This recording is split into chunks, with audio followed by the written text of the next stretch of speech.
Gênios da nossa época, do nosso século, sempre movido por um incansável desejo de saber, de conhecer, considerou todos os gestos, ideias, as fantasias e produções do ser humano como elementos fundamentais para prosseguir na sua investigação da mente humana e no conhecimento daquilo que sempre teve inacessível ao homem.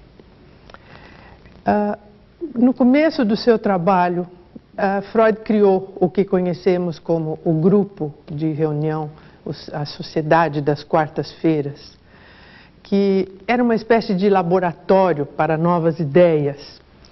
E foi deste que originou-se o que conhecemos hoje, a Associação Internacional de Psicanálise. Sigmund Freud, um conquistador da alma humana, da mente humana, também, sem dúvida, mudou e alterou fundamentalmente a relação do homem consigo mesmo e com a cultura que o circunda, e mudou profundamente. Eu diria mesmo que, após as ideias de Freud, após a divulgação das ideias de Freud, após o lançamento do seu livro sobre a interpretação dos sonhos em 1900, o homem nunca mais foi, nem será o mesmo.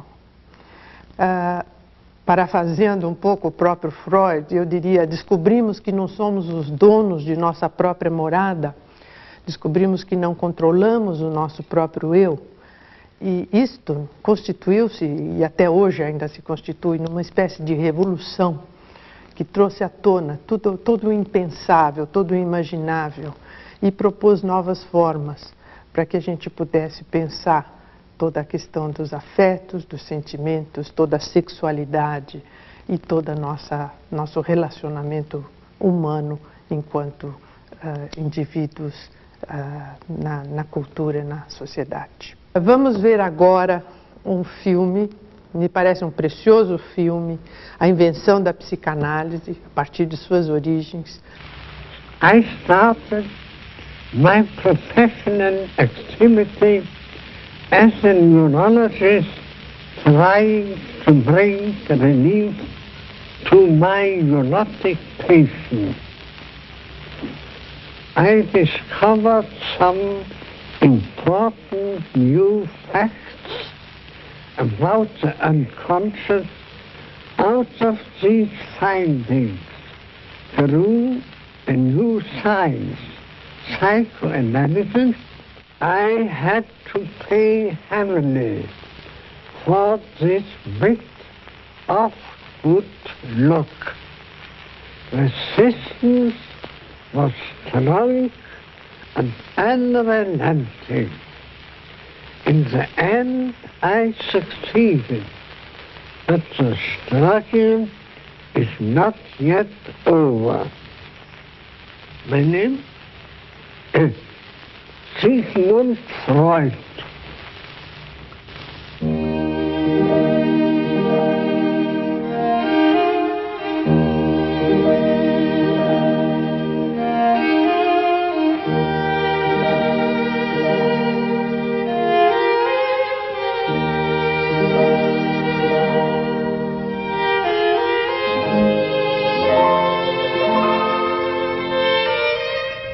Durante meio século, Sigmund Freud viveu em Viena, em uma rua tranquila no número 19 da Bergstraße. Nessa casa, ele praticou a psicanálise e redigiu sua obra. Explorador das profundezas do inconsciente e iniciador de uma das grandes aventuras intelectuais do século XX, ele quis iluminar o lado obscuro da alma. Seu divã foi um local de investigação, um laboratório no qual recebeu de seus pacientes sua experiência e seu saber clínico. Ele quebrou os tabus ligados à sexualidade e permitiu que as mulheres se emancipassem. Após construir o essencial de suas teorias, resolveu reunir em sua casa um grupo de homens, médicos, historiadores e escritores, para formar a primeira associação freudiana, a Sociedade Psicológica da Quarta-feira.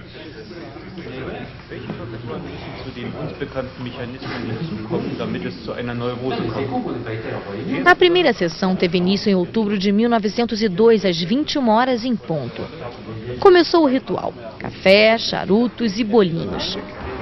Verdadeiro banquete socrático, o estilo vienense do início do século, essa sociedade foi um laboratório de novas ideias. Os chamados homens da quarta-feira se reuniam em volta de um mestre autoritário que despertava suas consciências. Ele queria mudar o mundo através de uma doutrina, a psicanálise. Eles falavam sobre filosofia, literatura, mitologias e, sobretudo, doenças psíquicas e mentais. No centro dessa história estavam os histéricos.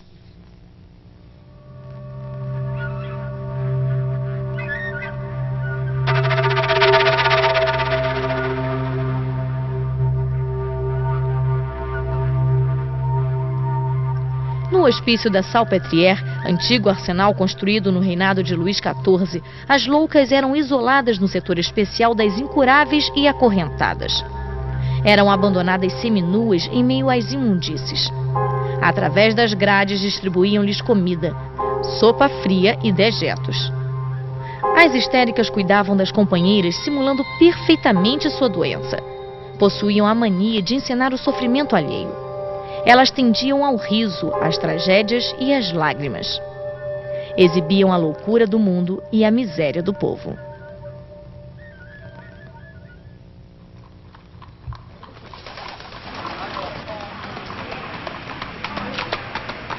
Freud chegou a Paris em uma manhã de outubro de 1885. Ele foi à França para descobrir sua verdadeira vocação. O futuro inventor da psicanálise era um jovem médico judeu de 29 anos, apaixonado por sua noiva Marta, com quem mantinha uma correspondência intensa. Agora tenho uma impressão completa de Paris e poderia ser um poeta ao comparar a cidade a uma enorme esfinge prestes a devorar os estrangeiros que não resolvem seu enigma. Paris é um sonho inextricável e ficarei feliz de acordar.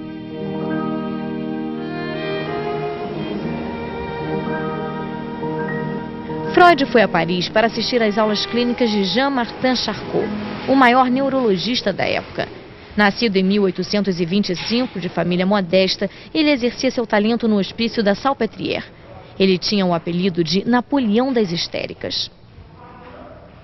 Lorsque Charcot est nommé à la Salpêtrière, il est nommé dans un hôpital qui est en fait un immense hospice pour les femmes. Il y a près de 5 à 6 000 femmes qui sont enfermées à la Salpêtrière. Et pour lui, ça serait une espèce de matériau d'expérience à partir duquel il prétendra, avec un esprit de méthode et de classification extraordinaire, faire une typologie, une symptomatologie de toutes ces affections mystérieuses qui frappent l'être humain lorsque sa raison vacille. Conhecida desde a antiguidade, a histeria se manifestava para os cientistas do fim do século como uma doença do útero que tomava o corpo das mulheres. Para entender a origem das convulsões, os médicos deixavam suas pacientes em um estado de sonambulismo ou de semivigília que chamavam de hipnose.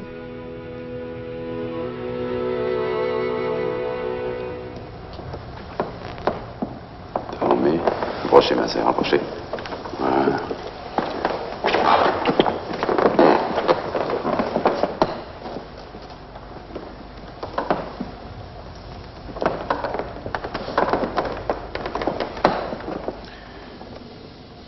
La méthode de Charcot sera popularisée par ce fameux tableau de Brouillet, la leçon clinique de Charcot, les fameux mardis de Charcot à la Salpêtrière, où assistait toute la bonne société libérale et républicaine de Paris. Toute cette époque, 1860-1880, plonge dans la névrose hystérique. Emma Bovary est un magnifique cas de petite hystérie, ou de petite hystérique. Baudelaire lui-même, dans son journal, parlera de la nécessité, pour lui, poète, de cultiver jusqu'à la jouissance et la terreur son hystérie.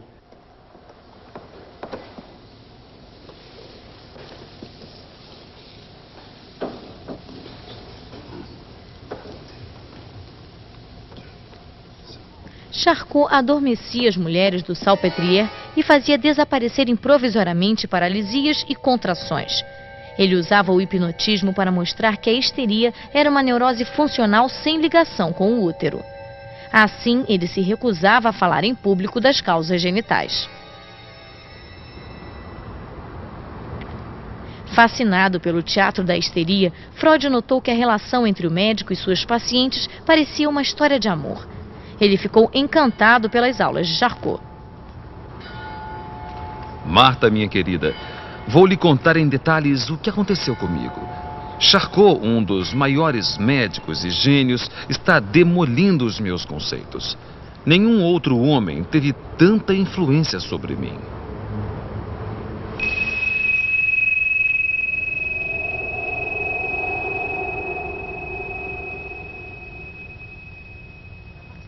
A partir de Charcot, Freud criou uma nova ligação entre histeria e sexualidade. A histeria, eis a doença da qual Freud se apoderou na virada do século para alertar os homens sobre suas feridas originais. A psicanálise é um modo particular de falar da angústia, do esquecimento, da lembrança, do tempo, da tortura.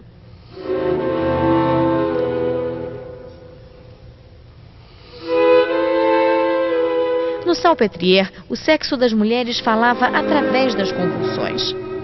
Nenhuma experiência de laboratório conseguiria resolvê-las. Com a criação da psicanálise, os gritos e espasmos da carne podem ser ouvidos, verbalizados. Eles se tornam uma linguagem.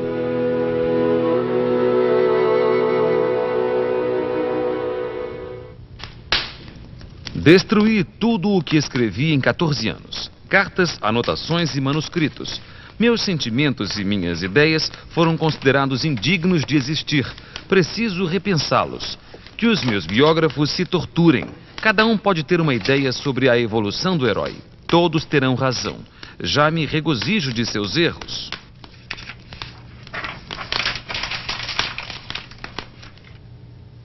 Freud est d'abord un homme sombre, compliqué, ambitieux, d'une intelligence extraordinaire et qui a un très grand désir d'être un grand homme.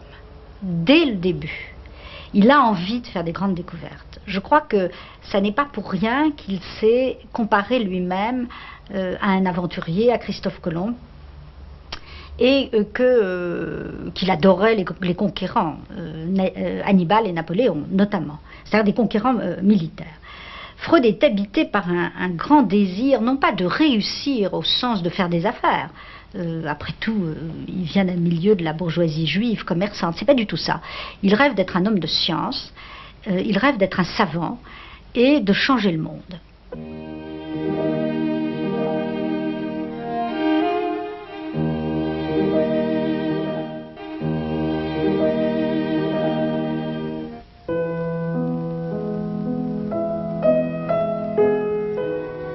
Primeiro filho do terceiro casamento do pai, Freud foi adorado por sua jovem mãe. Esse amor lhe deu coragem para enfrentar a adversidade com incrível segurança. A universidade para a qual entrei em 1873 me trouxe grandes decepções. Deveria me sentir inferior e excluído da nacionalidade dos outros por ser judeu. Já na primeira dessas pretensões que quiseram me impor, não me submeti.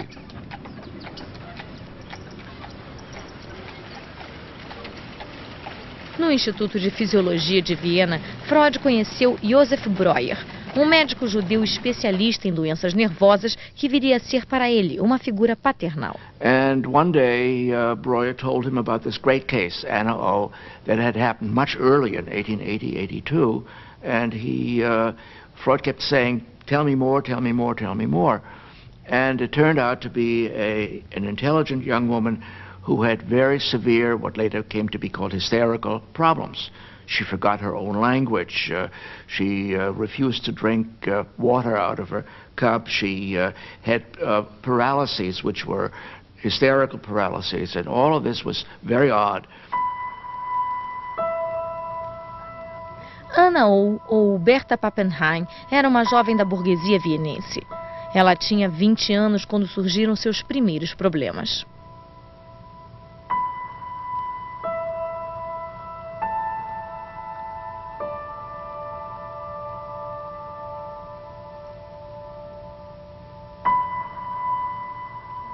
Condenadas a se tornarem esposas rígidas como suas mães, essas jovens da alta sociedade vienense aspiravam secretamente a uma outra vida, mas ninguém as escutava. Incapazes de enfrentarem seus destinos, elas adoeciam. A histeria era a linguagem desse desejo refreado no âmbito da razão. Breuer, in a way working with his patient, also developed what came to be called the talking cure. That is, he would hypnotize her very gently and then ask her to talk, to remember this, to remember that. And then she would remember and she would talk about it. And this would in some way help the symptom to disappear, which greatly amazed Breuer, who worked with her for 2 years. And out of this came then the kind of first, if you wish, she was perhaps the first psychoanalytic patient in the world, or proto-psychoanalytic patient in the world. And Freud pushed this further than Breuer ever did. And this, of course, then becomes the ground for his own independent theory about sexuality and so on. Ils décident de publier leur grand livre inaugural, s'appelle Les études sur l'hystérie, qui sont composées de plusieurs histoires de cas, dont celui d'Hanau. Mais pourquoi est-ce que Freud et Breuer ont publié ce livre? C'est compliqué, parce que c'est pas un livre mensonger. C'est pas un livre qui raconte qu'on guérit les hystériques alors qu'on les guérit pas. C'est un livre qui montre comment on les soigne. Et qui montre en tout cas que les résultats obtenus par ce qu'on appelait la méthode cathartique, c'était pas encore la psychanalyse, mais enfin c'était déjà la cure par la parole. Ça, c'est l'invention progressive de la psychanalyse, qu'au moins on fait quelque chose avec ces femmes, qu'on les écoute. C'est ça la leçon des études sur l'hystérie.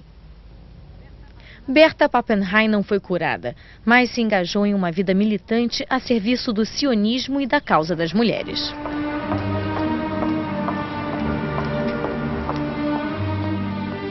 Na imaginação dos viajantes, a cidade de Viena evoca cafés barrocos e confeitarias elegantes. Imperial e cosmopolita, ela acolhia os estilos mais variados. Freud tinha uma profunda aversão por Viena, só via hostilidades contra sua doutrina. Ele não soube entender que diante de seus olhos ocorria uma transformação cultural que o moldava. Um novo modo de pensar a subjetividade que a frase de Hugo von Hofmannsthal resume perfeitamente. Não possuímos nosso eu. Ele sopra sobre nós, foge por muito tempo e volta em um suspiro.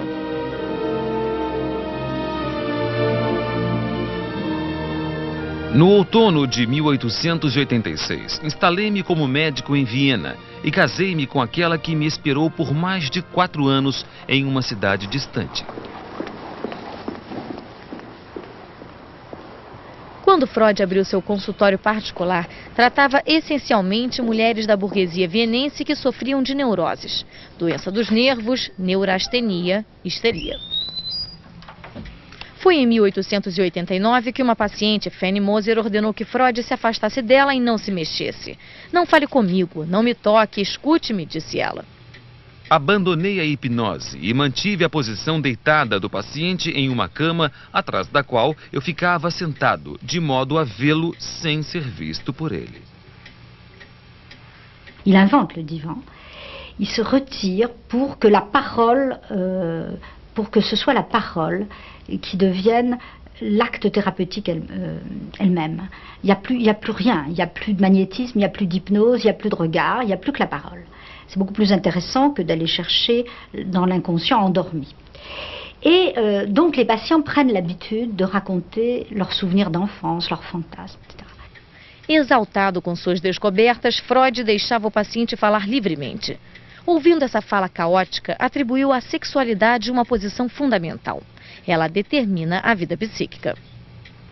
A neurose não é uma doença insólita, mas a consequência de conflitos infantis não resolvidos.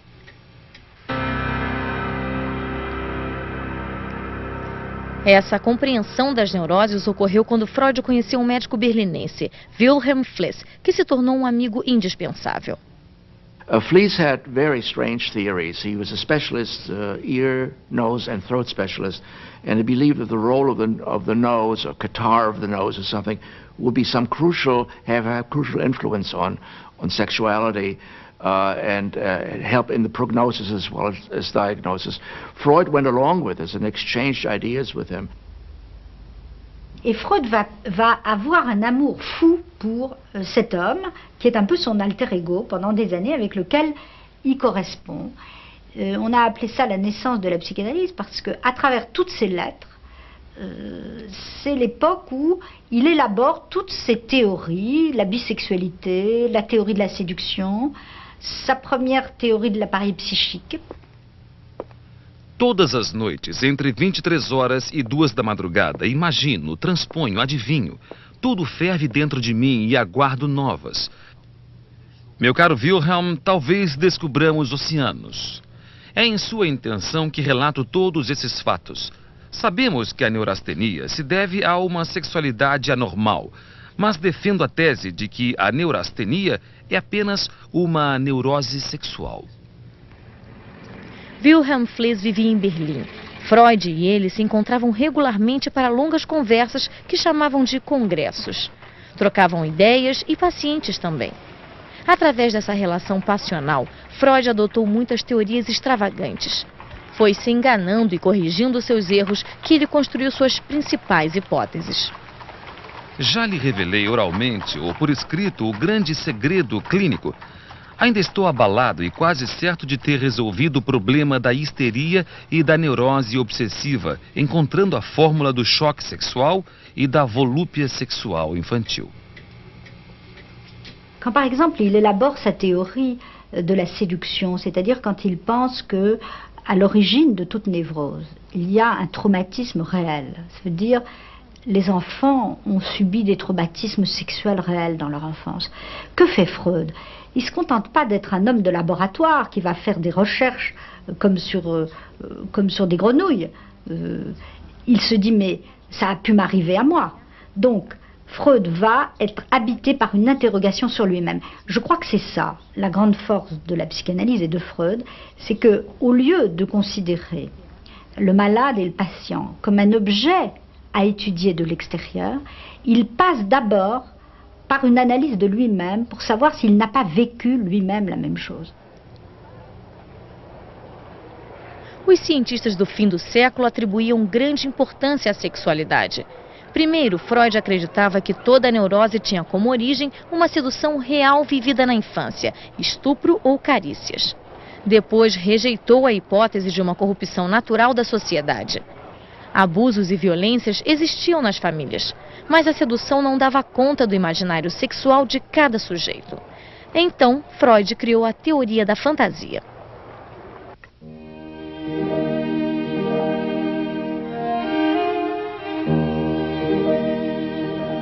Freud criou novos conceitos. Ele chamou de libido a energia sexual e de recalque o processo através do qual se rejeita no inconsciente um fato que se quer esquecer, do qual não se quer saber.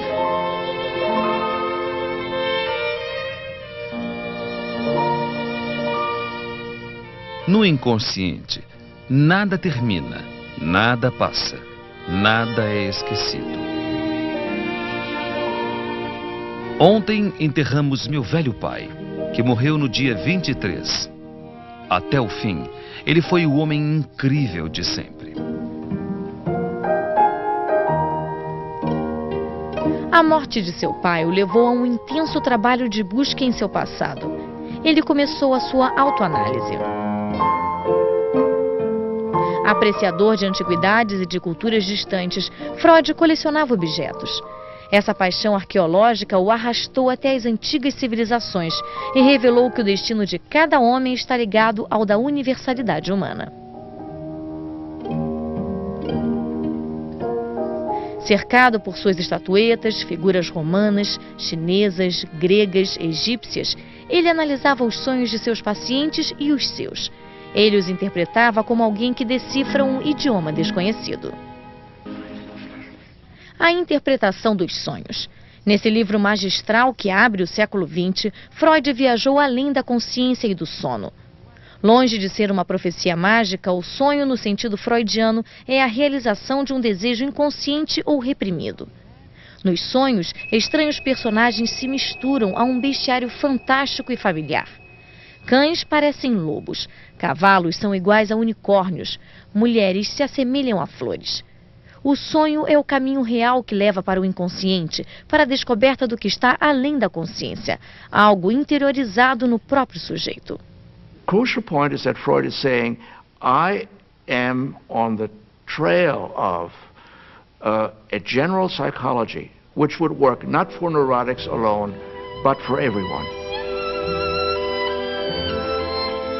Do outro lado do que é visível, Freud descrevia figuras infinitas do inconsciente com palavras que revelavam mistérios comuns a todos os homens. Sonho, ato falho, lapso, esquecimento. Tudo tem um significado. Quem fala em mim? Eis a pergunta feita por Freud na virada do século.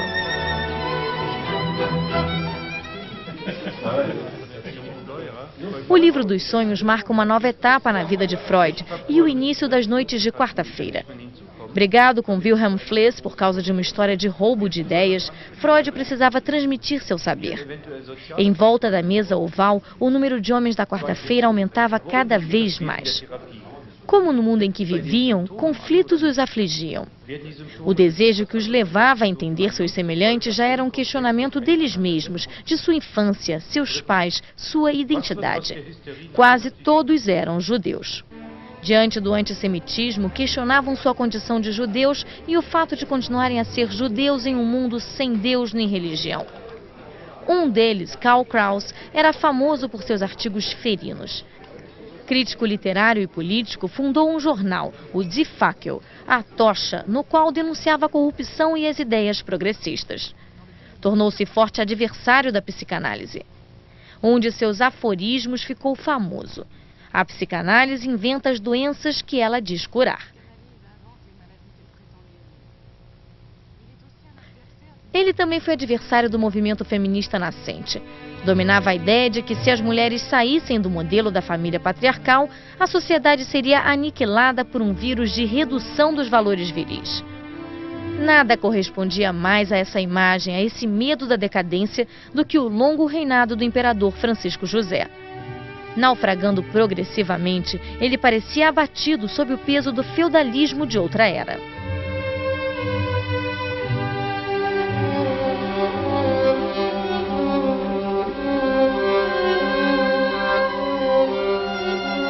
O fim de um mundo acompanhava o nascimento de uma nova estética.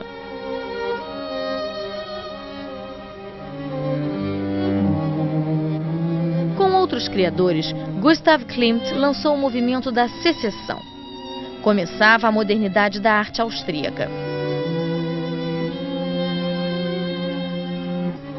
Sem conhecer a psicanálise, Klimt demonstrava em sua obra a mesma abordagem da realidade. Celebrava os sonhos de angústia, sexo e morte que Freud descobria em seus pacientes.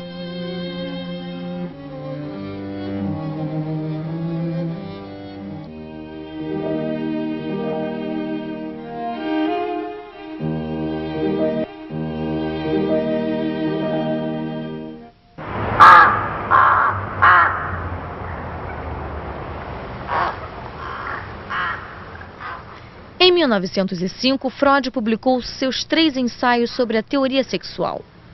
O livro gerou um escândalo, pois Freud atribuía a crianças e adultos normais fantasias sexuais e comportamentos considerados patológicos como masturbação, sodomia, fetichismo e desejo de incesto. Ele elaborou seu mais famoso complexo inspirando-se na tragédia de Sófocles, em que Édipo, rei de Tebas, marcado pela maldição dos deuses, mata seu pai e casa-se com a própria mãe sem saber. A partir disso, Freud chamou de complexo de Édipo uma representação inconsciente na qual surge o desejo da criança pelo genitor do sexo oposto e a hostilidade pelo genitor do mesmo sexo. Esse complexo é uma etapa no desenvolvimento da criança entre 3 e 5 anos. Segundo Freud, toda criança passa por essa situação edipiana para superá-la mais tarde. Freud reprend tous les termes qui existaient avant lui, sexualité, inconscient, transfert psychodynamique, mais il leur donne un sens tout à fait nouveau, en accentuant, et c'est pour ça que ça a qu'il y a eu une telle opposition à la psychanalyse, en accentuant l'idée que l'homme, le sujet, est déterminé par des forces qui lui échappent. No momento em que Freud efetua suas descobertas, médicos e psiquiatras alemães, austríacos ou franceses classificavam doenças mentais de modo sofisticado, esquecendo o sofrimento dos doentes. Receitavam-lhes tratamentos corporais, banhos, massagens, eletrochoques e hidroterapias, sem acreditar na sua eficácia. Naja. Und der Mann?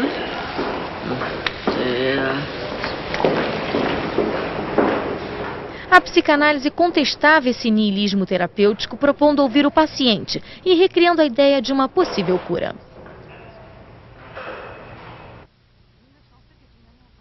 « 1907 foi um ano importante, marcou o encontro de Freud com Carl Gustav Jung, um ano após sua primeira troca de cartas.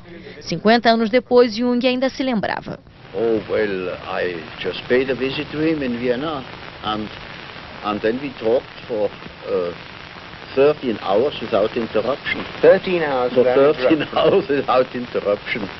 We didn't realize that we were almost dead at the end of it, but it was tremendously interesting.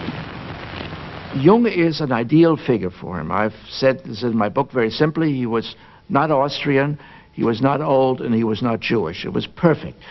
Because Freud was worrying about the fact that this psychoanalysis might become a kind of parochial enterprise, because the people sitting around the table smoking cigars were all Jewish until a little bit later. He did not like this because he didn't think that psychoanalysis was applied to Jews or could only be practiced by Jews and so on, but he thought it was a human, all human thing. Jung was a very interesting psychiatrist who had done interesting experimental work on association of ideas and so on. Perto de Zurique, a clínica psiquiátrica de Burggrosli estava à frente na pesquisa sobre o tratamento da loucura. Pour Freud, c'est la terre promise, parce qu'il apprend par Carl Gustav Jung, qui est donc l'assistant de Bleuler dans cette clinique, qu'on est en train, au fond, d'expérimenter la méthode des associations libres. C'est ça qu'on expérimente. On fait parler les malades, les patients psychotiques, par des associations qu'on dit automatiques. Et on découvre au fond un univers de langage. On essaye de donner un sens à cette folie particulière que Bleuler va appeler en 1906 la schizophrénie. Une forme de folie qui intervient très jeune, sur des sujets très jeunes qui tombent dans un état de repli sur eux-mêmes, de délire, d'hallucination, de violence pulsionnelle, etc. Donc des grands fous. Et ce grand médecin qui est Bleuler, dans cette clinique du Burggrosli, se passionne pour les méthodes freudiennes, parce que ça ouvre des nouveaux horizons, comprendre l'univers mental du malade. Foi aqui que Jung estagiou. Aluno de Breuer, Jung ficou 9 anos nessa clínica.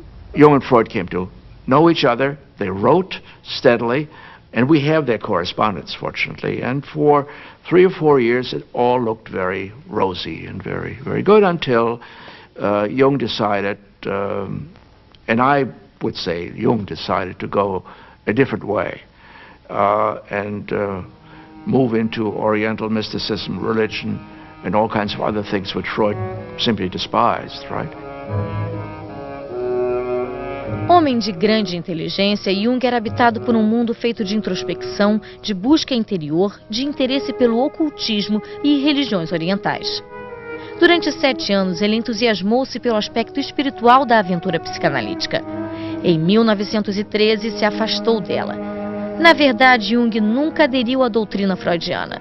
Ele se interessava pelos arquétipos, representações simbólicas do subconsciente, que para ele formavam um inconsciente coletivo. What sort of man was Freud? Well, he was a complicated nature, you know. I liked him very much, but I soon discovered that when he had thought something, then it was settled, while I was doubting all along the line. And it was impossible to discuss something really of fun.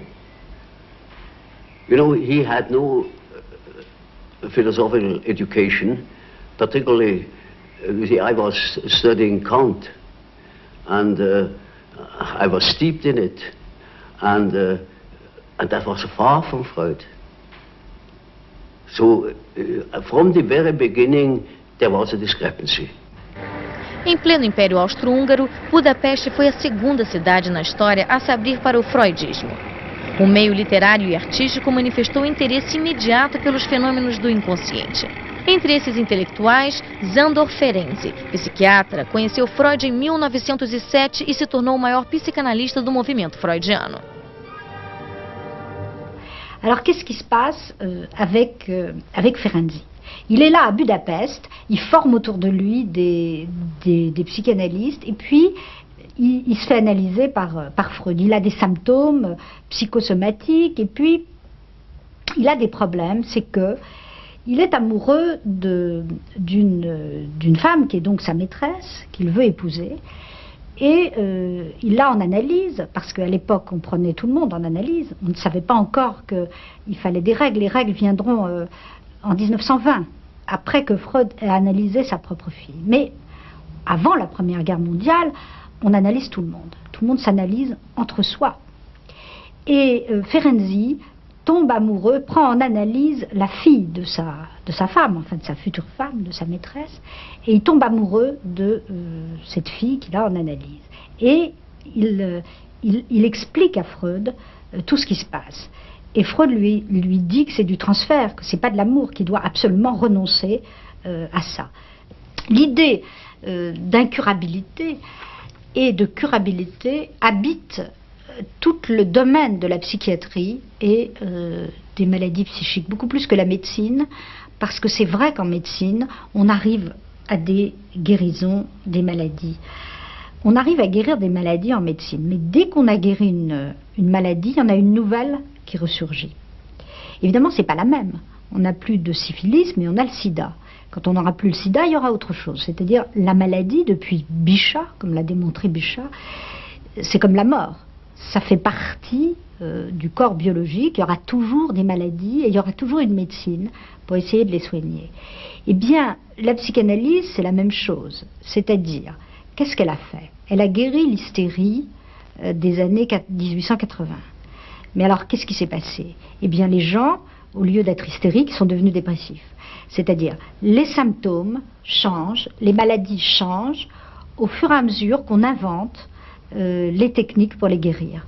Mais on ne vient jamais à bout de rien. Em 1910, as sessões de quarta-feira foram transferidas do apartamento de Freud para um colégio de doutores.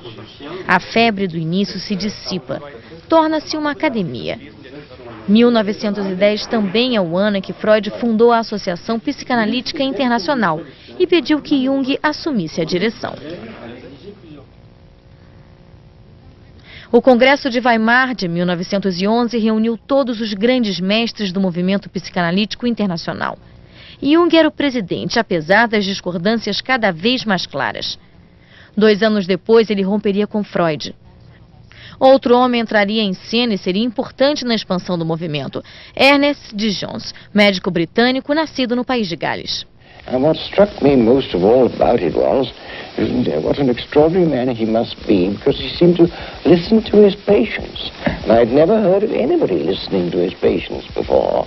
They always tested their knee jerks, that sort of thing, but they didn't listen to what they had to say. And here was a man who listened patiently, and that took my fancy very much. According to John's autobiography and to what I actually have found out, John started to become interested in psychoanalysis around 1906. And together with his friend Trotter, they started reading Freud. He knew a bit of German, and then he became acquainted with German later on. Therefore, psychoanalysis started to circulate in England quite early on.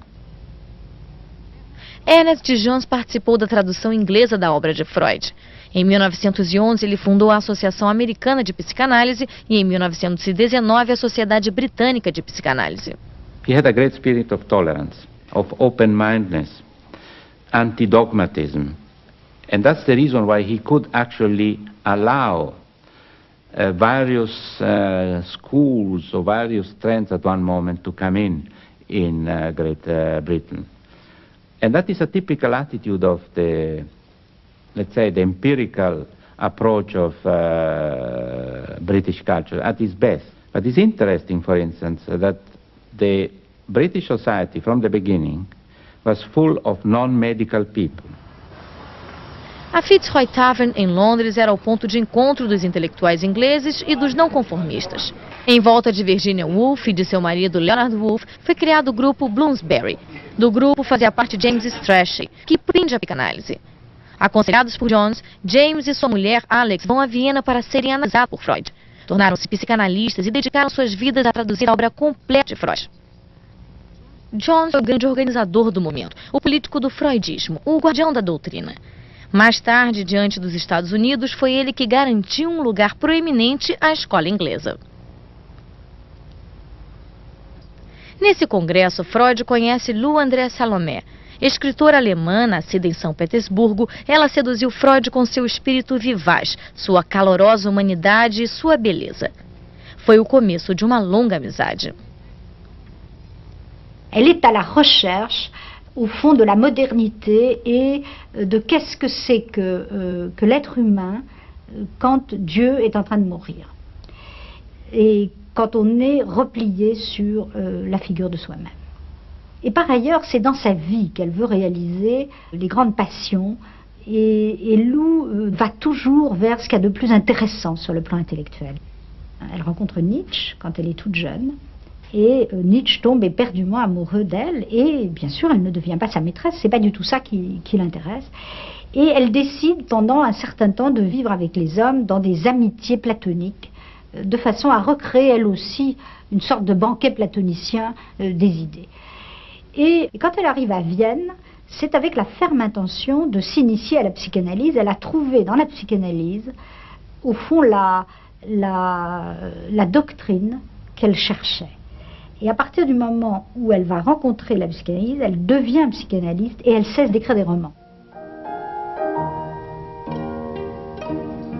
Entre Lou e Freud nasceu uma relação privilegiada, feita de confidências e de amor recíproco. Ele tinha por ela uma verdadeira admiração e a olhava como se fosse seu alter ego. Aceita entre os íntimos e recebida com ardor na sociedade da quarta-feira, ela se instalou em Göttingen, onde praticava psicanálise e trocava belas cartas com Freud.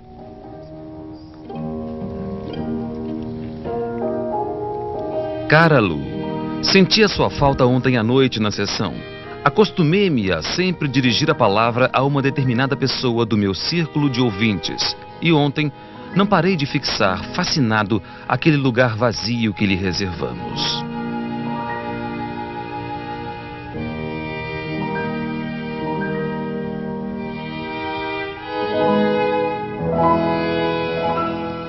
– 28 de junho de 1914. Cara amiga, escrevo-lhe ainda sobre o impacto do assassinato de Sarajevo, cujas consequências são totalmente imprevisíveis. Creio que a participação pessoal tenha pouca importância nesse caso. 2 meses depois estourava a Primeira Guerra Mundial. Como milhões de homens, Freud não acreditava na duração desse conflito e se solidarizou ao destino de seu país. Passada a época das ilusões, em uma carta a Lou, Freud demonstrou seu pessimismo. Sei que a humanidade irá se recuperar desta guerra, mas eu e meus contemporâneos não veremos um mundo feliz.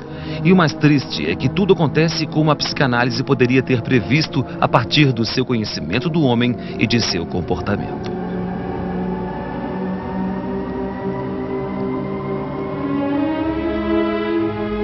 Em novembro de 1916, o imperador Francisco José morreu após um reinado de 68 anos. Essa morte anunciou a queda dos Habsburgo e do Império Austro-Húngaro. Viena deixou de ser o centro do movimento freudiano para ser uma cidade do passado, onde ainda vivia seu pai fundador. uma ideia da psicanálise sombria e subversiva desaparecia com o fim de um mundo com cujo próprio fim ela sonhara.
Em 1910, Freud funda oficialmente a Associação Internacional de Psicanálise. Começa nesse momento, ou a partir desse momento, a era da conquista da psicanálise. Os analistas, deixando a Europa por ocasião da Primeira e Segunda Grande Guerra, dirigem-se à Norte América, dirigem-se à América Latina e aí instalam novos centros de formação. Aqui em São Paulo mesmo tivemos a oportunidade de viver essa experiência quando Ernest Jones nos enviou, nos anos 30, Dr. Adelaide Koch, que deu início ao primeiro Instituto de Psicanálise em São Paulo, ao lado do Dr. Franco da Rocha, Dr. Durval Marcondes, e fundou a conhecida Sociedade Brasileira de Psicanálise de São Paulo em 1943, oficialmente reconhecida pela IPA. Não tenho dúvidas que a psicanálise vem conquistando grande parte do mundo ocidental. Faz parte da nossa linguagem cotidiana hoje, certos termos e hipóteses psicanalíticas. Acho que foi uma ciência, ou vem sendo uma ciência vencedora e conquistadora de um enorme espaço no mundo científico, cultural e social. Vamos agora à segunda parte desse precioso filme, onde vemos que Freud, enfatizando novos problemas e novas ideias, principalmente relacionadas à sexualidade infantil, vai ter que romper com seus primeiros colaboradores e passar a formar novos grupos, onde novas tendências e novos prognósticos irão se apresentar.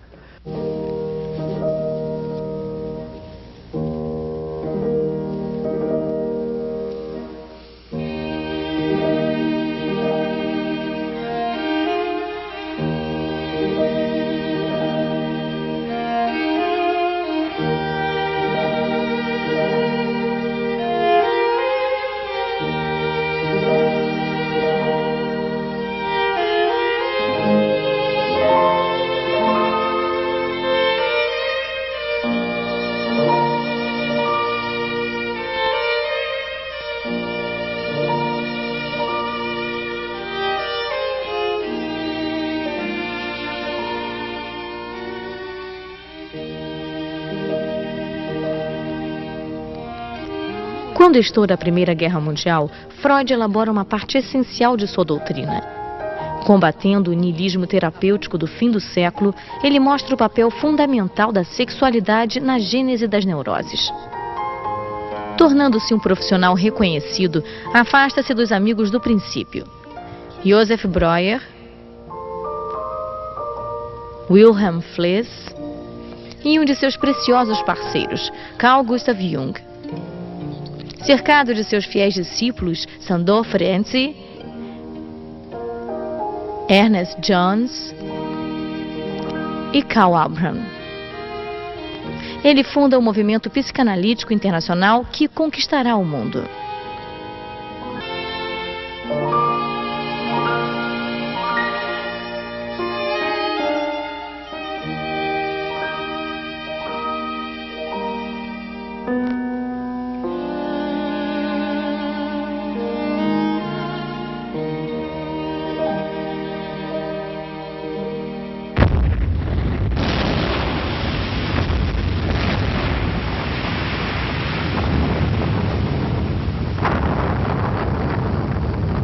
No início do conflito, Freud é tomado por um curto acesso de patriotismo. Ele vive essa guerra como uma prova interminável, uma violenta e irremediável ruptura, e se preocupa com seus filhos no front.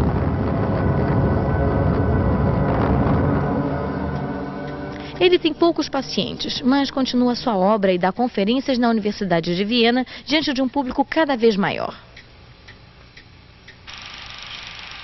A guerra reabre o debate sobre a origem traumática de doenças nervosas.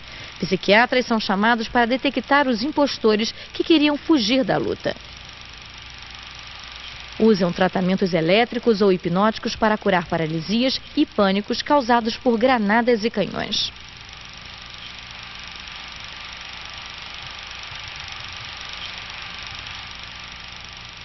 Os soldados traumatizados se restabeleciam em uma semana, como esse soldado inglês, para voltar ao front e, às vezes, à morte.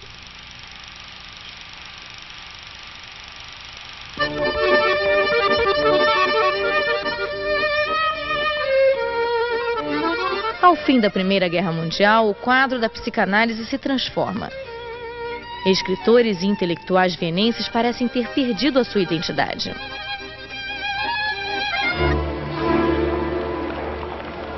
As condições de vida pós-guerra são terríveis. Freud dedica boa parte de suas atividades à sua sobrevivência. Nós nos tornamos mendigos famintos, mas não ouvirão minhas queixas. Estou de pé e não me sinto responsável pelas loucuras do mundo. A derrota dos impérios anuncia a insurreição húngara. Em março de 1919, Bélakon proclama a República dos Conselhos e cria uma cadeira de ensino da psicanálise em Budapeste. Sándor Ferenczi é nomeado para esse posto. 4 meses depois, a Comuda é reprimida pelas tropas do almirante Horthy, ditador fascista. Os psicanalistas rumam para o exílio e se instalam em Berlim.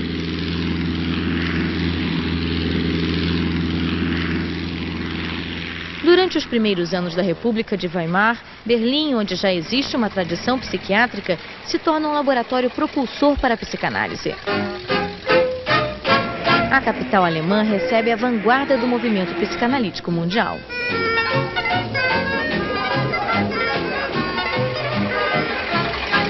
(1920) wurde das Berliner Psychoanalytische Institut gegründet.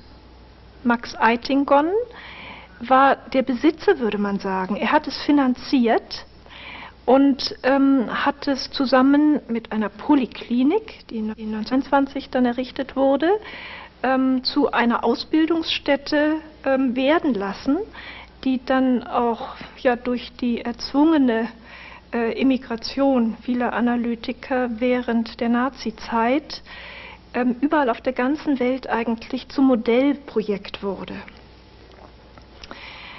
Anfangs haben sich die Psychoanalytiker vor allem ärmeren Bevölkerungsschichten zugewandt. Leuten, die verarmt waren und aufgrund ihrer neurotischen Entwicklung auch auf keinen grünen Zweig kamen. Und im Lauf der Zeit, also je mehr sich die Psychoanalyse so herumgesprochen hatte, desto mehr Zustrom bekam sie auch von Intellektuellen. Primeiro instituto de formação do mundo, a Policlínica de Berlim vai brilhar durante muitos anos. Os pacientes pagam seu tratamento de acordo com sua renda e cada terapeuta é obrigado a fazer um tratamento gratuito. Esse engajamento social abre novas perspectivas ao freudismo. Os analistas formados na Policlínica admiram Karl Abraham, primeiro médico a exercer a psicanálise em Berlim desde 1907. Ele é a figura ortodoxa do movimento. Karl Abraham muss wirklich eine sehr imponierende Gestalt gewesen sein. Hat so als erster die Psychoanalyse ja in Berlin eingeführt und auch in verschiedenen Vorträgen auch gegen die schlimmsten, abfälligsten Bemerkungen immer wieder verteidigt. Von Freud wird er als Roche de Bronze bezeichnet. Und er hat, was ich doch sehr eindrucksvoll finde, es ist nicht nur seine Originalität im Denken und in der Theorie, sondern auch seine Fähigkeit, eine Gruppe von Schülern, die aber nicht hörig sind, in höriger Abhängigkeit zu ihm standen, um sich herum zu sammeln und gleichzeitig auch ein loyaler Kontrapunkt zu Freud zu sein.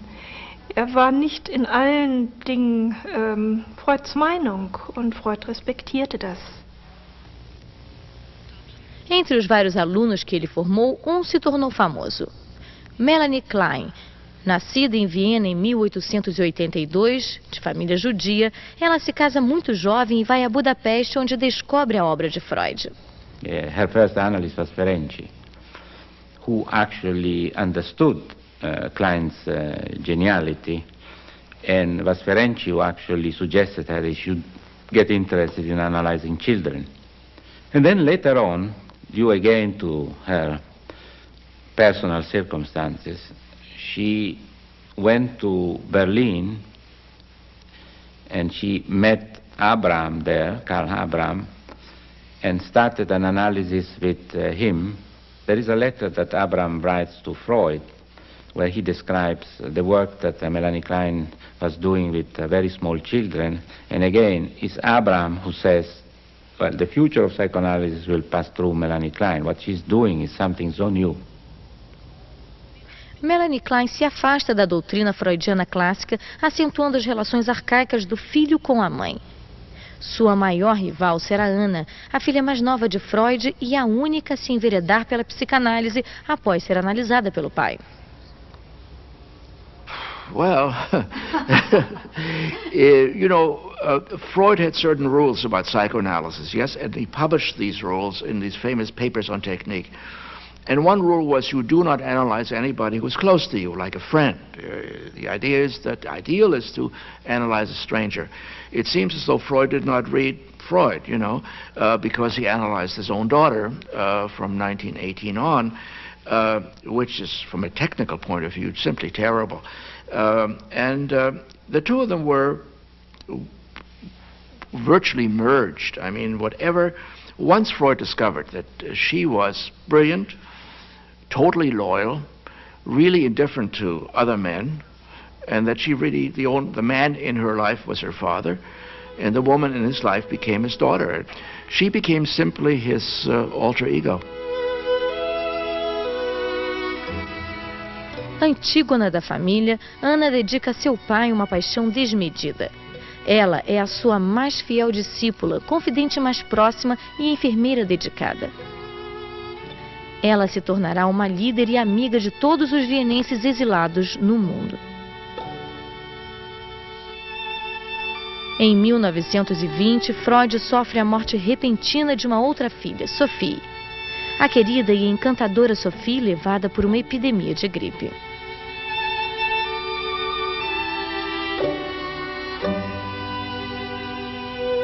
Toda vida tende à morte. Freud desenvolve um novo dualismo, a pulsão da vida e a pulsão da morte.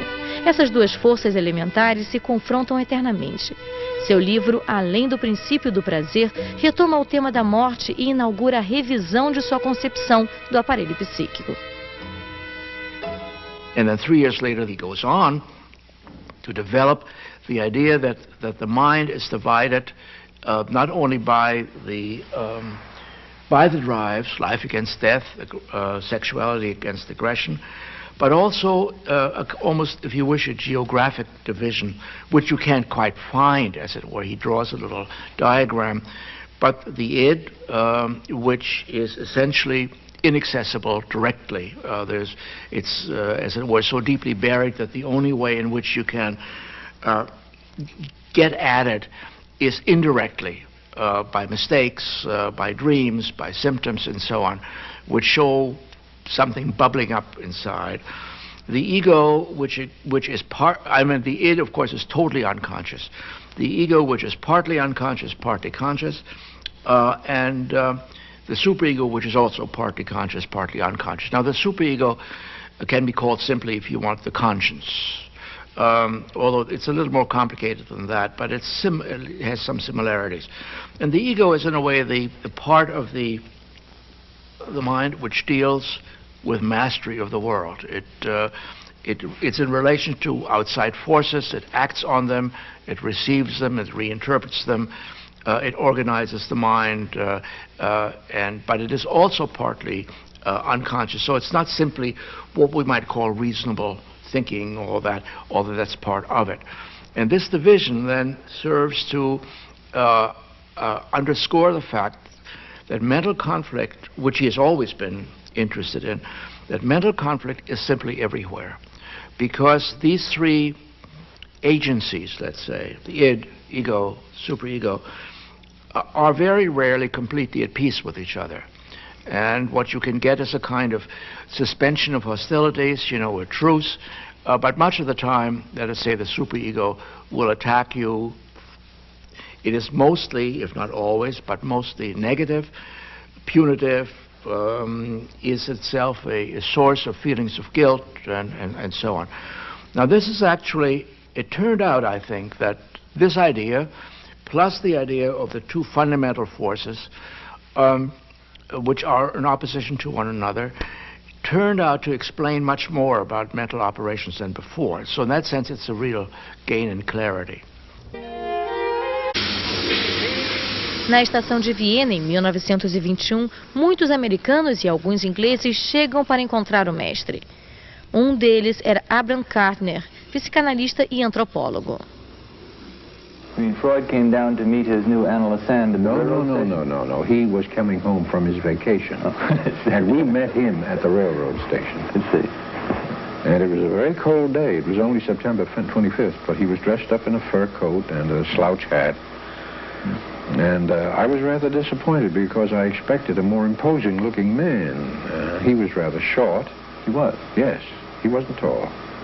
He was only about 5'6", I would say. And not terribly imposing, extremely friendly, and very glad to see me, and... Did he speak English? Perfect. Perfect. And I was analyzed in English. $10 a session. Oh, that was a fabulous fee. Yeah. That was an enormous fee, considering that the dollar brought 3,300 crowns. So that meant 3,300 crowns times 10. That's 33,000 crowns. Imagine what that was if a good meal in Vienna cost 75 crowns. He was an extremely penetrating in his insights, by the way. This man was uncanny in his insights. But it was all draped around the Oedipus complex. He referred occasionally, he'd say, well, of course, this is an anal erotic thing and this is an oral erotic. But he wasn't systematic about it. Ele sofre mais uma morte. Seu neto preferido, Heinz, filho de Sophie, morre em 1923. Suporto muito mal essa perda. Acho que nunca senti tanta tristeza. Tudo me é indiferente. No mesmo ano, seu médico detecta um tumor canceroso na mandíbula. Por um tempo, ele esconde a verdade de Freud. Ernest Jones, biógrafo e amigo, testemunhou o sofrimento. It went on for 16 years. He had 23 operations in that time, major operations, with all sorts of things being done in between in the way of radium or X-rays or diathermy or different things to torture him, you may say, and manufacturing complicated dentures. Well, he was really never free of discomfort and mostly of pain. 16 years, which he bore with exemplary fortitude, resignation, quietness. Only once in all that time ever heard him complaining. And that was when he was really, it was almost unbearable. And he said, "This is really unnecessary." Berlim, 1925. Karl Abraham morre brutalmente aos 48 anos.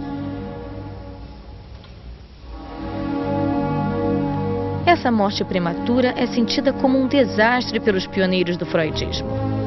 Berlim perdeu um mestre, e aqueles que ele formou estão desorientados.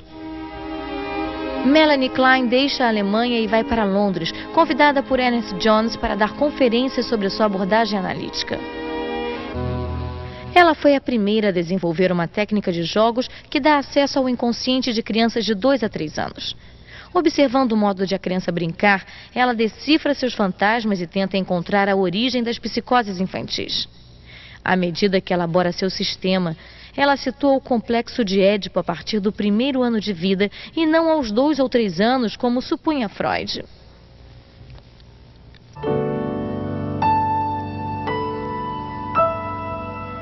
Max Ernst, André Breton, Salvador Dalí. Os surrealistas se apossam das ideias da psicanálise. Para eles, ela é uma experiência subversiva que revela ao homem sua verdadeira realidade. O mundo do sonho, da loucura, da invenção e da alteridade.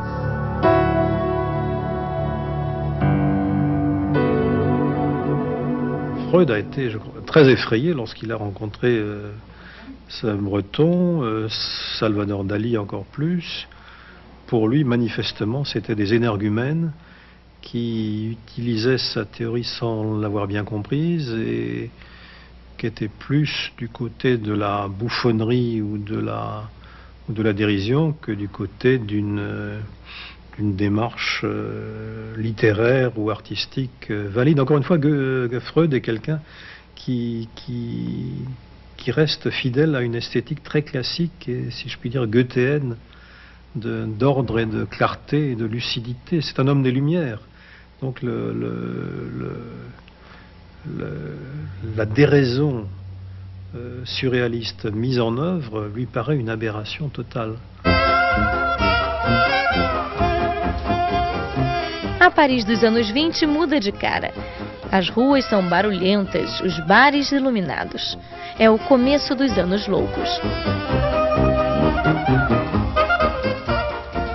As mulheres encurtaram seus vestidos e cortaram os cabelos.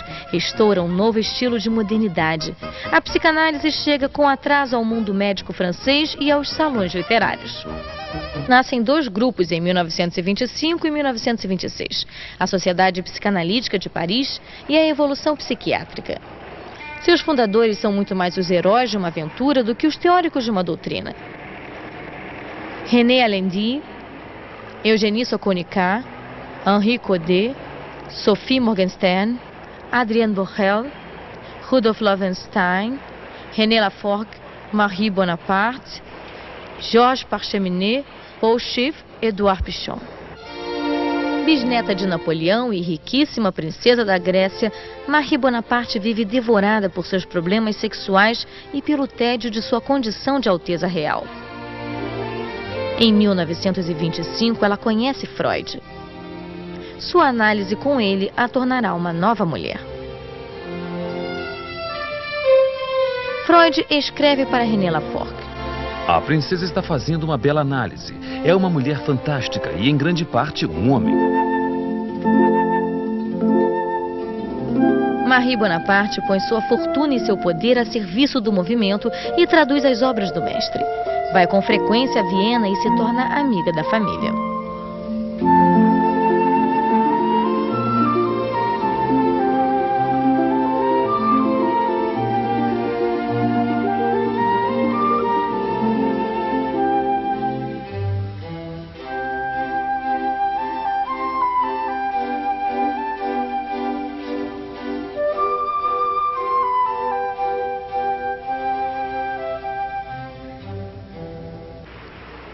Viena, 1929. Freud escreve Das Unbehagen in der Kultur. Símbolo do pessimismo freudiano, esse livro é a expressão do ódio e da agressividade que assolam a época. Os homens chegaram tão longe no controle das forças da natureza que, com a ajuda delas, seria fácil exterminarem-se uns aos outros. Terrível presságio. Freud entrega seu manuscrito à editora em novembro de 1929, uma semana após a Terça-feira Negra de Wall Street. Na Alemanha, aumentam os incidentes, criando-se um clima de medo e insegurança que favorece o nacionalsocialismo. Em janeiro de 1933, Hitler é eleito chanceler. Essa praga cai sobre um mundo que conheceu poucos anos de paz. Meu idioma é o alemão. Minha cultura e minha obra são alemãs. Considerava-me um intelectual de cultura alemã, até notar o crescimento do preconceito antissemita. Desde então, prefiro dizer que sou judeu. In Berlin, wie in anderen Universitätsstädten Deutschlands, wurden undeutsche und unsittliche Bücher von den Studenten eingesammelt und öffentlich verbrannt. Mais de 20.000 livros foram jogados às chamas. Os estudantes nazistas lançam seus anátemas. Contra a exaltação de instintos corruptores de almas, entregamos às chamas os escritos de Sigmund Freud. Que progresso! Na Idade Média teriam me queimado. Hoje contentam-se em queimar os meus livros.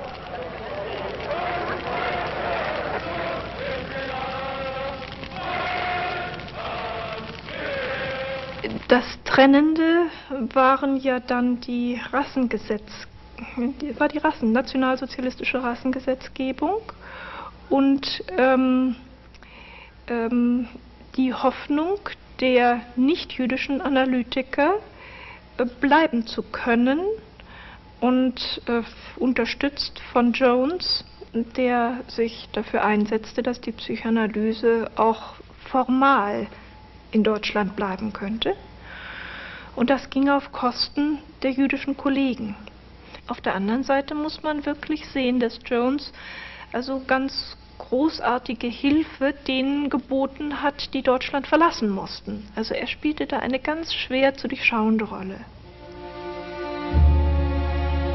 Freud não se opôs à política de colaboração com o nazismo apoiada por Jones. Quase todos os analistas judeus rumaram para um longo exílio americano. Entre os que emigraram: René Spitz, Berlim, Paris, Nova York; Erich Fromm, Berlim, Nova York, México; Franz Alexander, Budapeste, Berlim, Chicago; Siegfried Bernfeld, Berlim, Viena, São Francisco; Sandor Rado, Budapeste, Berlim, Nova York; Michael Balint, Budapeste, Berlim, Londres; Max Eitingon, Berlim, Jerusalém; Robert Flies, Berlim, Nova York; Frieda von Hirmann, Berlim, Rockville; Helen Deutsch, Berlin, Boston. Es gab ungefähr eine kleine Gruppe von 14 Psychoanalytikern, die in Deutschland blieben, die nicht jüdisch waren. Die Führenden waren Böhm, Müller-Braunschweig, Kemper, Schulz-Henke.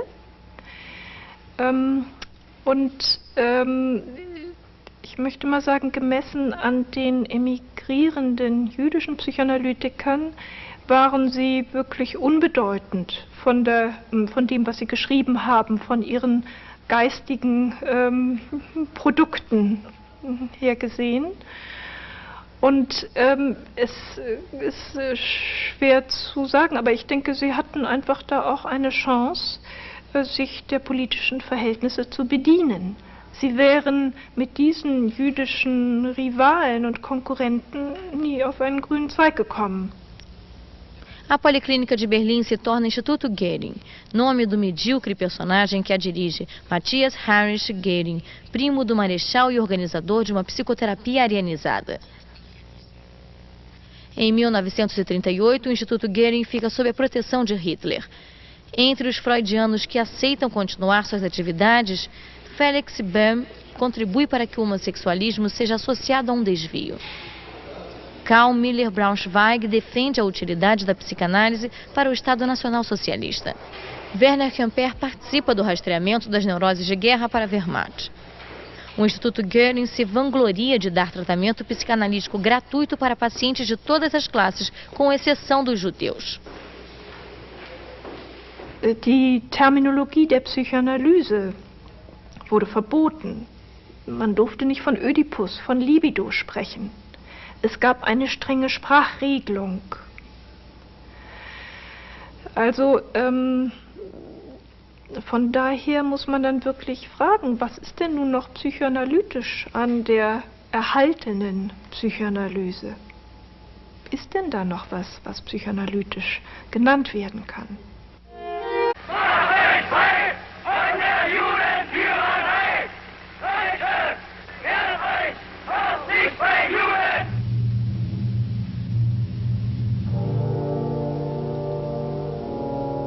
Viena, 1938. Freud escreve para Jones. A situação política parece cada vez mais sombria. Não há meios de impedir a invasão nazista e seu desgraçado cortejo para a psicanálise e o resto.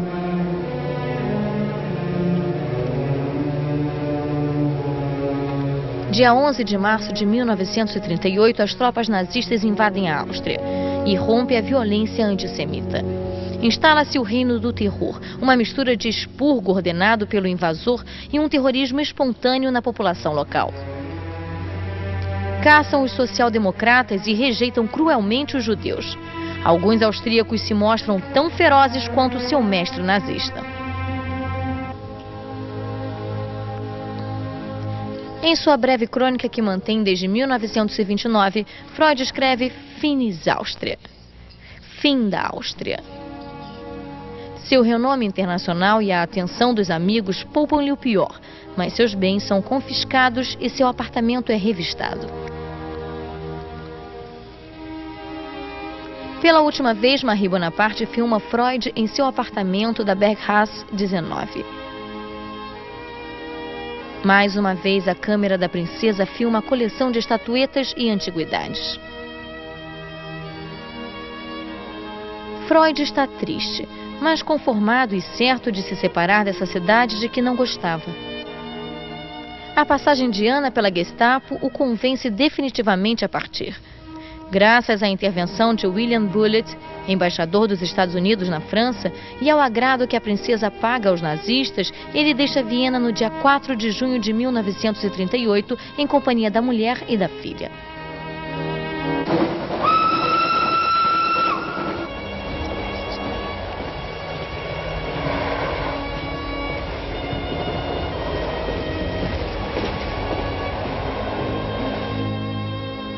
Suas 4 irmãs desapareceram nas trevas da solução final. Dolphy e Mitzi em Theresienstadt, Paula em Malitrostnek, Rosa em Treblinka.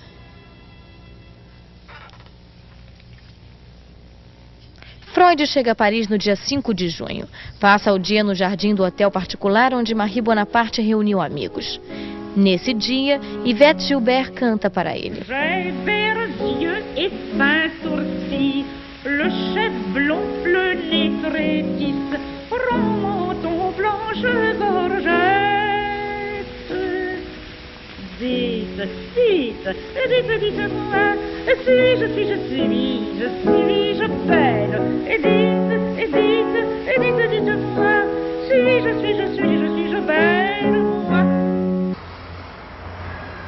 Em Londres, Freud foi calorosamente acolhido pelas autoridades oficiais. Pouco depois, ele se muda com a família para o número 20 da Maresfield Garden, onde passará o último ano de sua vida.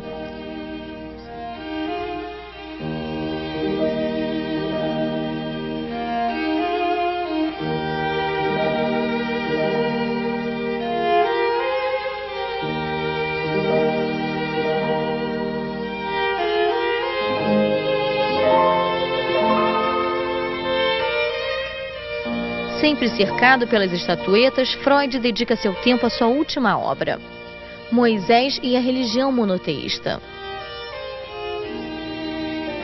Há muito tempo ele vive obcecado pela figura do profeta que tirou os hebreus da letargia, impondo leis, indicando a terra prometida e ensinando uma nova espiritualidade. Mais uma vez, Freud se pergunta como o judeu se tornou judeu e por que atrai para si um ódio eterno. Sem poder se locomover por causa do câncer, ele pede à filha Ana que leia trechos do livro durante o Congresso de Psicanálise em Paris, em julho de 1938, em que se reuniram pela última vez antes do exílio todos os psicanalistas europeus.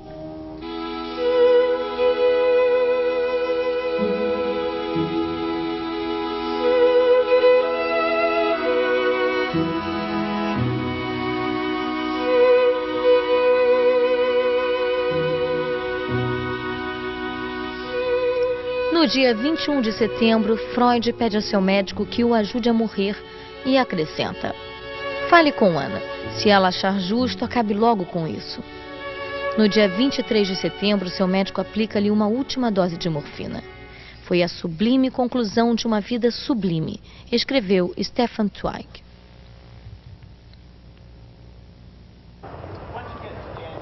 A chegada dos vienenses a Londres cria uma situação complexa.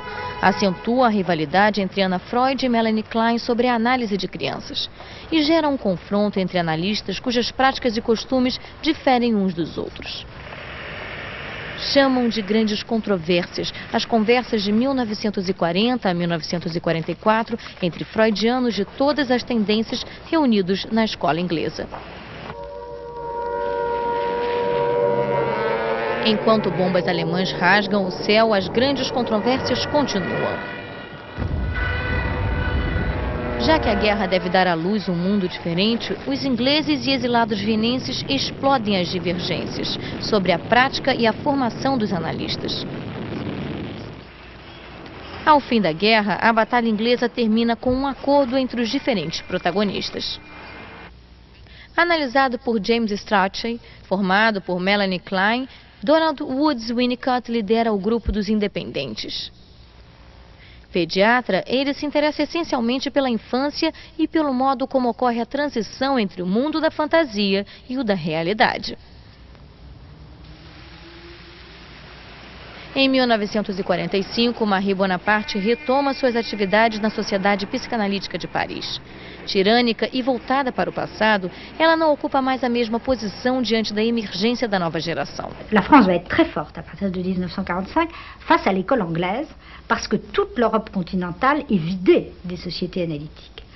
Donc bien entendu, à partir de 1945, ça n'existe plus en Allemagne, en Autriche, en Hongrie et dans tous les autres pays. L'Italie a été laminée, elle aussi, par le fascisme. Donc là, la France va être même le premier et le seul pays du continent à avoir une puissance psychanalytique face à l'école anglaise et face à l'école américaine.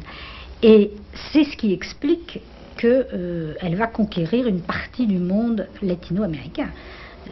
Donc la puissance française, c'est 1945. Et avec évidemment deux grands personnages, Françoise Dolto, qui émerge à partir de 1938, et Lacan à partir de 1932.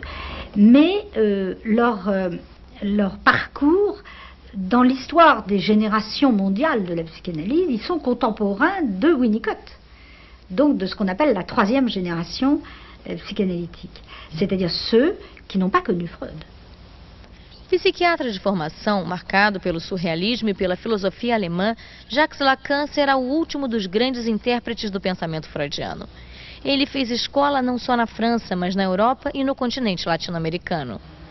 Diante do empirismo anglo-saxão e contra a tradição adaptativa americana, ele devolve à psicanálise seu ideal subversivo, perdido desde a desfeita dos impérios centrais. Ele tornará o inconsciente um local de linguagem. Berlim, 1945. O Instituto Goering foi reduzido a cinzas. Na Alemanha, o movimento psicanalítico não consegue se reerguer com a mesma força de outrora e os herdeiros de Freud procuram mascarar seu passado colaboracionista.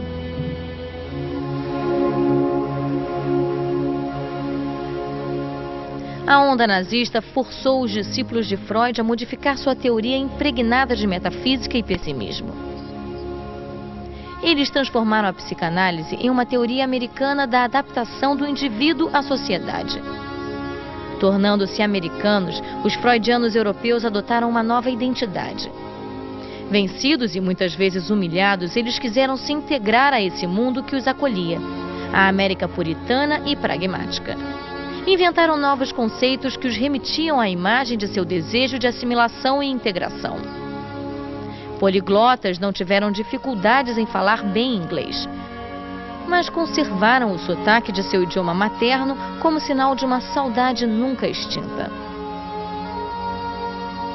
Distressing experiences in childhood may set up patterns which in later life will produce mental conflict. Praticada por médicos, a psicanálise americana exaltava o ideal higienista e religioso do homem saudável em um corpo saudável. Ela valorizava o culto do eu, mas procurava salvar o homem das ilusões de um narcisismo destruidor. Quis erradicar a loucura, a marginalidade, a neurose cotidiana, para se converter numa terapia da felicidade individual a serviço da livre iniciativa. A partir de 1970, ela vivia um verdadeiro declínio. Frágil e empírica demais, além de presa ao saber médico, ela não resistiu ao poder da farmacologia que pensava curar com pílulas a melancolia da alma e as desgraças da sociedade. The last book that he ever wrote, the outline of psychoanalysis, which he didn't finish, lived to finish, and the outline of psychoanalysis, Freud writes, and most people have never gotten to this point, that the time may come, he said, when the psychoanalytic therapy, the couch and all that, will be supplanted by something else. And the day may come when there will be medication which will not just make you feel better, like having, a bottle of wine, but really make a genuine change in your mind. And this may come. And when it comes, then perhaps psychoanalysis, which is expensive and slow and lasts long, will be supplanted by this new technique. But even if Freud is right in this speculation, I will still think that what he says about human nature at work, which is incomplete the way he puts it, is still, the best way to look at it, absolutely.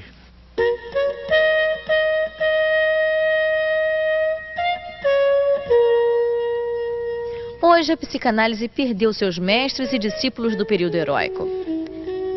Mas ela se implantou em todos os países democráticos do planeta. Filha da filosofia iluminista, do romantismo e da contestação do niilismo terapêutico, ela soube ficar à escuta do mal-estar coletivo e do sofrimento individual.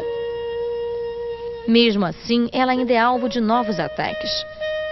Contestada por adeptos de uma volta às formas primitivas de psicoterapia, hipnose ou magia, e pelos partidários de uma justificativa mecânica do corpo e da mente, a psicanálise foi adotada por mais de 25 mil analistas no mundo e milhares de pacientes.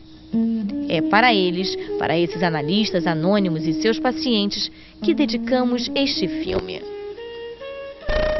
Pois são eles que reinventam no dia a dia o grande fôlego da utopia freudiana.